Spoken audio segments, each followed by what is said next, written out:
Curahan saya untuk Bapak Presiden Republik Indonesia. Sebelum berakhirnya nyawa saya di dunia ini, karena banyaknya tekanan intimidasi, ya Pak, saya harap Bapak Presiden dan Kapolri membenahi undang-undang, pasal-pasal tentang hukum di negara ini. Itu satu.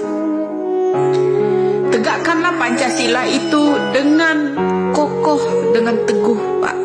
Pertama, ketuhanan yang Maha Esa.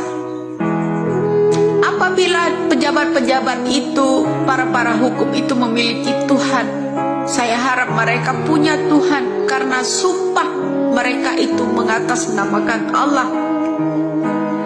Allah itu tidak bisa dibohongi. Allah itu tidak bisa dibohongi. Kedua, jangan di atas uang. Sumpahnya seorang para pejabat, para penegak hukum itu di atas uang. Saya butuh keadilan di negara ini. Hukum itu seakan-akan menyayat saya saat ini. Kedua, kemanusiaan yang adil dan beradab. Berikan keadilan pada manusia-manusia yang ada di Indonesia ini.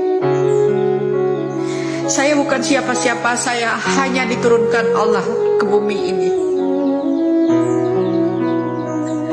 Rasa manusiawi, rasa toleransi, beradab sesama agama, itu keinginan saya. Ketiga,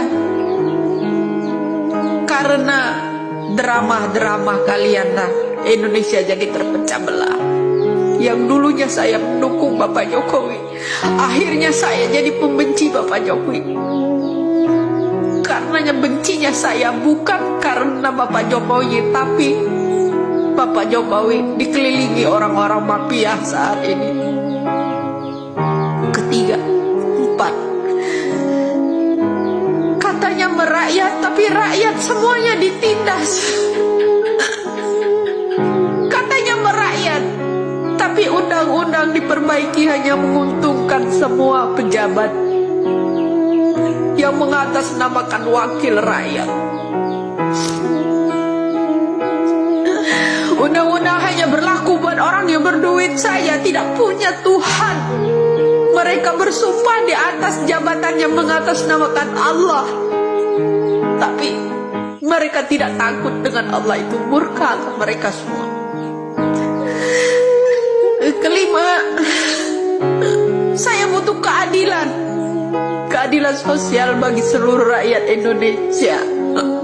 Saudara-saudara kita, Bapak, banyak yang tidak terungkap pembunuhannya, banyak yang tidak terungkap korupsinya. Di mana letak keadilan itu, Pak? Tolong Pak Presiden, tolong Bapak Kapolri. Saya manusia biasa. Saya manusia biasa, bukan keturunan para konglomerat, tapi saya butuh keadilan, terutama orang-orang yang udah dijadikan tersangka yang tidak bersalah. Arwah Pina tetap menghantui mereka. Jangan gengsi. Saya butuh keadilan di negara ini, Pak. Tolong, dengan logonya negara kita ini memiliki Pancasila, berpegangan teguh, berpegangan erat. Janganlah dipecah belah karena undang-undang kalian. Pertama, yaitu masalah kasus demi kasus. Tidak ada yang terselesaikan dengan murni, semuanya direkayasa. Saya harap arwah ibu saya di sana, uyut saya di sana, seorang pejuang dulunya, semoga bisa membukakan ini semua melalui saya. Mudah-mudahan kalian semua paham apa yang saya inginkan. Doa saya hari ini, pagi ini,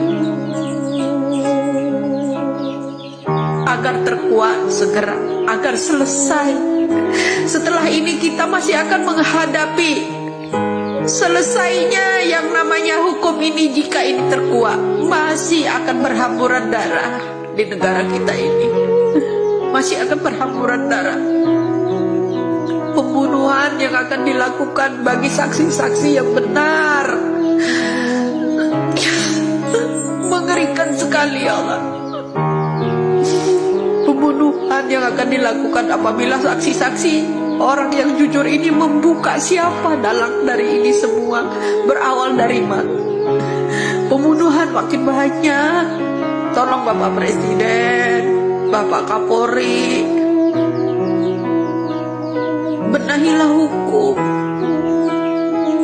Kuatkan rakyat-rakyat yang memberikan jalan penelusuran. Itu penuh perlindungan, Pak. Bukan berdasarkan uang. Itu salah satunya. Semoga Bapak Presiden menyimak akhir kata dari saya ini. Ya, saya bukan takut. Setelah ini terbongkar, masih akan ada banyak pembunuhan buat orang-orang yang menjadi saksi sebagai kejujuran. Orang-orang yang mengintimidasi saya itu akan semakin kejam, lebih kejam dari ucapan mereka ini, Pak. Itu yang saya lihat. Semoga Bapak Presiden sehat, Bapak Kapolri sehat, bisa menyimak konten saya ini yang terakhir, bicara tentang hukum. Apabila kelak saya diintimidasi, diculik orang, dibunuh orang, apakah Bapak tetap berpangku tangan diam? Tapi insya Allah, Allah akan membalas itu semua. Allah akan membalas itu semua segera. Saya tidak pernah takut mati. Nyawa saya hanya pada Allah. Ketika saya esok dijemputnya, saya ingin Indonesia ini berlaku adil. Arwah saya tetap akan bicara melalui siapapun itu suatu saat. Terima kasih.